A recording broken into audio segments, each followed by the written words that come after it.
9 News. Anakapalli జిల్లాను మళ్లీ అదృష్టం వరించింది. భారీ పెట్టుబడులతో అదరగొడతా ఉంది.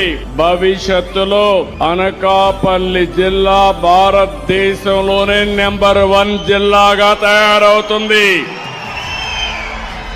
మొన్నని 1,36,000 కోట్ల పెట్టుబడి పెట్టి Arcelor Mittal Nissan India steel plant కు శంకుస్థాపన చేసుకున్నాం. నెల రోజులే ఈ రోజు మళ్లీ రాంబిల్లులో భూమి పూజ చేశాం. రెన్యూ ఎనర్జీ గ్లోబల్ రాంబిల్లులో 5,400 కోట్ల రూపాయలు పెడుతుంది. 6.5 ఇన్గాట్ వేఫర్ ప్లాంట్ ఏర్పాటు చేస్తుంది. అదే మరి 125 మెగావాట్లు hybrid captive renewable power project కోసం 1,200 కోట్లు పెడతారు. 2,100 మందికి డైరెక్ట్ గా ఎంప్లాయ్మెంట్ వస్తుంది. నేను ఒక్కటి అనకాపల్లి జిల్లాలో ఉండే మీ అందరికి హామీ ఇస్తున్నా. ఒకప్పుడు హైదరాబాద్ పక్కన రంగారెడ్డి జిల్లా ఉండేది చుట్టూరు. ఆ రోజు రంగారెడ్డి జిల్లా సమైక్య ఆంధ్రప్రదేశ్ లోనే అత్యంత వెనుకబడిన జిల్లా.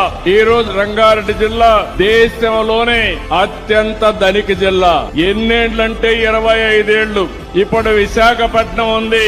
విశాఖపట్నం మొత్తం కూడా పూర్తిగా ఇండస్ట్రీస్ వచ్చాయి. ఏదైనా పెట్టుబడులు వస్తే అవన్నీ అనకాపల్లి జిల్లాకే వస్తాయి.